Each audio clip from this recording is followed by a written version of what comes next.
Hi guys, karon tudloan tapod mo balik og inistoryahan nga Bisaya. Hello guys, sa lahat ng mga gustong matuto ng salitang Bisaya, ay tuturuan ko po kayo ngayon. So, ano ba? Saan ba tayo magsisimula? Ano ba ang gusto ninyong pag-uusapan na gamit ang Tagalog at ang Bisaya language? Karamihan gusto talaga na matuto sa iba't ibang lingwahe. Siyempre, para malaman natin at ang pinakaunang gusto po talaga natin o ang gusto po talaga natin ay yung komunikasyon. So, siyempre, pag marunong tayo sa mga salitang katulad ng Bisaya, so marunong din tayo makipag-communicate sa mga tao o sa iba't ibang tao. Kapag nandun tayo sa kanilang lugar o sa mga lugar nila, siyempre, hindi tayo mahirapan kapag kalalo nangangailangan tayo ng tulong. So, ngayon, magsisimula na tayo. Magandang umaga. Magandang umaga, pag sa Bisaya ay maayong buntag. Magandang tanghali. Pag sa Bisaya naman, maayong udto. Udto. Magandang hapon. Pag sa Bisaya naman, maayong hapon. Pag sa gabi naman, magandang gabi. Pagka sa Bisaya naman, maayong gabi. Maayong gabi. So, ayun. Kapag umaga, buntag. Kapag tanghali, udto. At kapag hapon, hapon pa din siya. Pag gabi, so gabi. Ayun. So, ang buntag, yun yung umaga. At ang udto, yun naman yung tanghali. At ang hapon, parehas lang na hapon, di ba? Magandang hapon. Pagka sa Bisaya ay maayong hapon. So, maayong buntag, maayong udto, maayong hapon, maayong gabi. So, yun yung mga pagka bumabati ka o may binabati ka, no? Kapag halimbawa naglalakad ka sa daan tapos may nasalubong ka, para mapansin ka o para makilala mo o makipagkilala ka, syempre yung mga paunang bati. Kapag ka umaga, syempre maayong buntag. Kapag ka tanghali naman, maayong udto. Tapos kapag ka hapon naman, maayong hapon. Kapag gabi naman, maayong gabi. So, next, halimbawa, nagtatanong ka ng daan o di kaya naman may tinatanong ka na tao.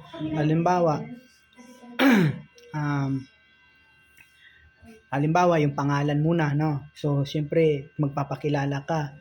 So, magpapakilala ka. Ako po pala si Junior. So, parang inaano mo yung sarili mo. Kapag ka sa Bisaya naman, ako di ay si Junior. Ako di ay si Junior. So, ganun lang yun guys. Kapag ganyan, pag sinabi mong pwede po bang magtanong?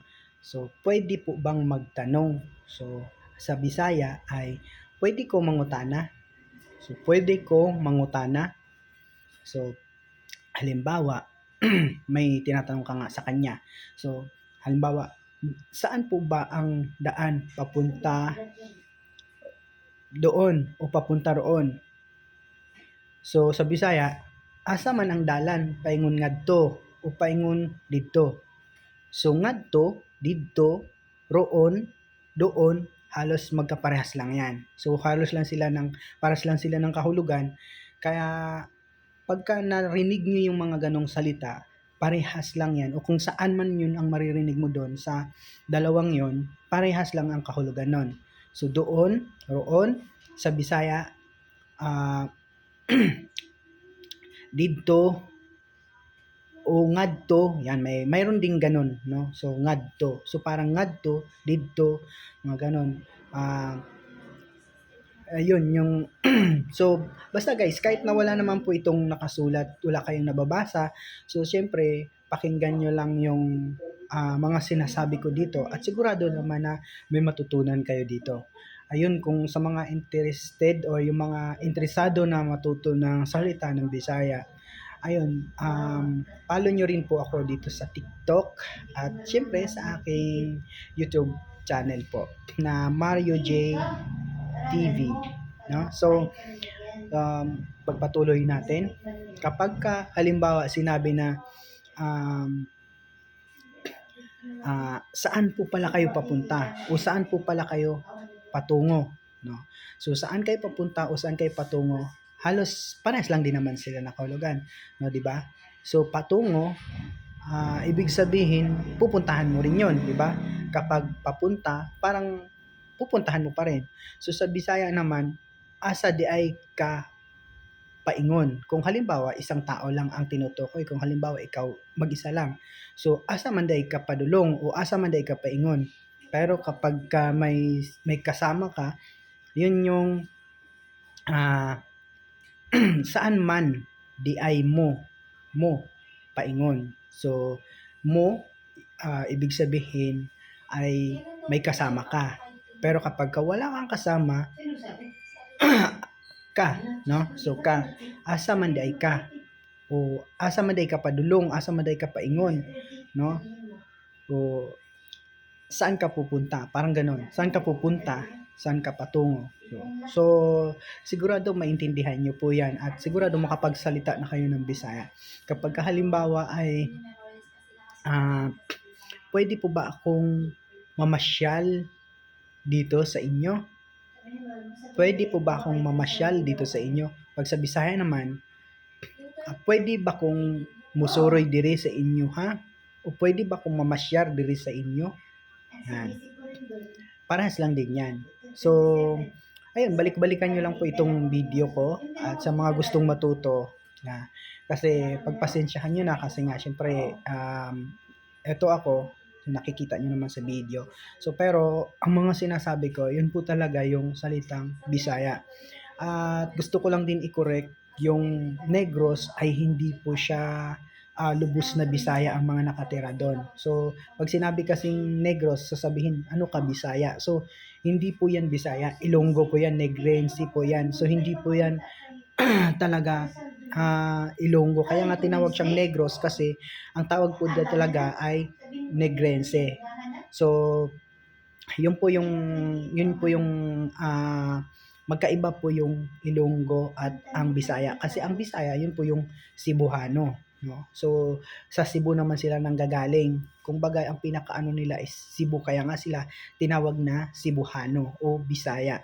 So ang ano naman ang Negrense o Negros ay yun po yung Ilonggo kasi malapit po siya sa Iloilo. So Iloilo is Ilonggo kaya Negrense, Ilonggo, so parang ganun siya. So, ayun guys, sana naintindihan nyo po ang aking mga binibigkas dito o ang aking mga pinapaliwanag sa inyo. So, pag sinabi naman na pwede po ba akong magtanong? So, parang nabigkas ko na yata sa inyo, pwede po ba akong magtanong? So, pag sa Bisaya ay, pwede ba akong mangutana? So, parang, pwede po ba akong magtanong kung saan po ang daan papuntang bayan? Saan po ba ang daan papuntang bayan? So, syempre, pag sinabi mo, saan po ba papunta o saan po ba ang daan papuntang bayan? So, sa Bisaya, asa man ang dalan paingon sa syudad. Sa syudad. Syudad is bayan. So, kasi sa amin, yung bayan, yun yung syudad. O yung syudad, yun yung bayan. Kasi doon namimili ng mga ulam, no? So, pag sinabi mo, saan po ba ang daan papuntang bayan? Kasi bibili po ako ng ulam. So, ang ulam, sudan. Sudan. So, parang, asa man ang dalan paingon sa syudad kay mamalit ko o mupalit ko sudan. Mupalit ko og sudan. So, ayun, ang mupalit is bibili. Bibili 'yon, no? So, sa Tagalog, bibili. Pag sa Bisaya, mupalit. So, mupalit, mubili, yan, parang ganun. Bibili, papalit. Dito kasi sa Tagalog, ang papalit, parang, exchange, no? So, parang, halimbawa, may pera ka, gusto mong palitan, yan, parang ganon. So, ganun din naman yun sa Bisaya. Paras lang din naman halos. Kaya lang, ang, yun nga, ang palit sa Bisaya ay bibili, no? So, parang, um, ayun, so sa susunod na mga video, ituturo ko din sa inyo kung paano magsalita ng mga ah, Ilonggo. Yung kaya ko lang kasi alam ko naman na bawat lingwahe mayroong mga malalalim na ah, language talaga, or yung talagang yun talaga yung katulad ng Cebuano o yung katulad ng Bisaya, marami din pong mga nakatagong mga salita na minsan first time natin maririnig, na kahit tayo ay lumaking Bisaya o lumaki tayong Cebuano, pero pag narinig natin yung mga salita na yun, naninibago tayo kasi nga hindi sila talaga masyadong ginagamit sa lugar na kung saan nandun ka, no? So dito na lang, hanggang dito na lang ang aking video. Maraming salamat. Sana po ay huwag niyo pong kalimutang i-follow ako sa aking YouTube channel na Mario J TV, at saka syempre dito din sa TikTok. So paki-comment po sa may mga gustong matutong magsalita ng Bisaya o Ilonggo, no? Para sa susunod kong mga video ituturo ko po sa inyo. So hanggang dito na lang guys. Maraming salamat sa inyong pakikinig kung saan man po ito nakarating, itong aking video. Sana po ay mapusuan nyo at pagpasensyahan nyo na po ulit. Kung may mga mali man ako, pwede rin naman kayong mag-comment para i-correct ako. So maraming salamat ulit.